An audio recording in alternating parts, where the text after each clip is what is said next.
হয়,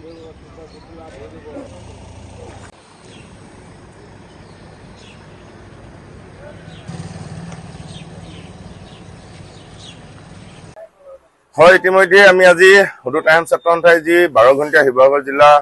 বন্ধ আহ্বান কৰিছিলো। ইতিমধ্যে পুৱা 5 বজাৰ পৰা আমাৰ এই বন্ধ কাৰ্যসূচী আৰম্ভ হৈছে আৰু শিৱসাগৰ জিলা পৰিষদৰ সভাপতি আসনখন জনজাতীয় লোকৰ বাবে সংৰক্ষণৰ যে সিদ্ধান্ত চৰকাৰে গ্ৰহণ কৰিছিলে, এই হঠকাৰী সিদ্ধান্তৰ বিৰোধিতা কৰি আচলতে আমি হুদু টাইম ছাত্ৰসন্থাই 12 ঘণ্টীয়া শিৱসাগৰ জিলা বন্ধ ঘোষণা কৰিছিলো আৰু পুৱা 5 বজাৰ পৰা আৰম্ভ হোৱা এই কাৰ্যসূচীত ইতিমধ্যেই শিৱসাগৰবাসী ৰাইজে স্বতঃস্ফূৰ্তভাৱে আমাৰ সঁহাৰি জনাইছে। সকলোবিলাক ব্যৱসায়িক প্ৰতিষ্ঠানৰ লগতে চৰকাৰী বেচৰকাৰী সকলোবিলাক অনুষ্ঠান প্ৰতিষ্ঠান আছে ইতিমধ্যে আচলতে বন্ধ হৈছে আৰু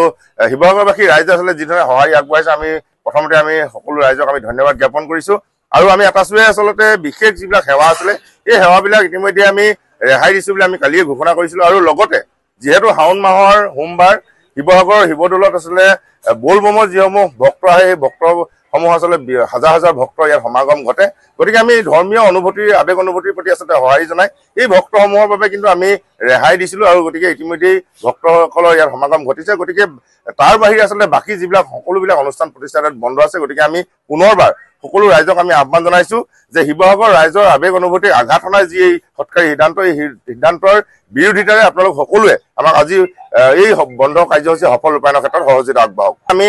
আশা ৰাখিছো যে আচলতে ৰাইজৰ যি আৱেগ অনুভূতি, এই আৱেগ অনুভূতিক লৈ হুদু টাইম ছাত্ৰসন্থাই সমগ্ৰ শিৱসাগৰবাসী ৰাইজৰ সহযোগত আচলতে আমি যি কাৰ্যসূচী ৰূপায়ণ কৰিছো, এই কাৰ্যসূচীৰ পাছতে যাতে চৰকাৰে শিৱসাগৰবাসী ৰাইজৰ যি আৱেগ অনুভূতি তাক যাতে তেওঁলোকে বুজিবলৈ চেষ্টা কৰে আৰু তেওঁলোকৰ যি হঠকাৰী সিদ্ধান্ত সেই সিদ্ধান্ত যাতে বাতিল কৰি এই যিখন জিলা পৰিষদৰ সভাপতি আসন এই আসনখন যাতে তেওঁলোকে সংৰক্ষণ মুক্ত ঘোষণা কৰে। আৰু এটা কথা স্পষ্ট যে ইয়াত যিটো আচলতে জাতীয় জনগোষ্ঠীয় লোকে ৰাজনৈতিকভাৱে সম অধিকাৰে আচলতে জীয়াই থকাৰ যিটো পৰিৱেশ, সেই পৰিৱেশটো আমি বিচাৰিছো। আমি ক'বলৈ যোৱা নাই যে কেৱল আহোম জনগোষ্ঠীৰ ৰাইজৰ বাবে এই আসনখন সংৰক্ষণ কৰক, আমি কৈছো যে মুক্ত ৰাখক যাতে যিকোনো ধৰ্মৰ যিকোনো জাতি জনগোষ্ঠীয় লোকে আচলতে ইয়াত এই আসনখনত অধিষ্ঠিত হ'ব পৰা যিটো ৰাস্তা সেই ৰাস্তাটো যাতে মুকলি থাকে।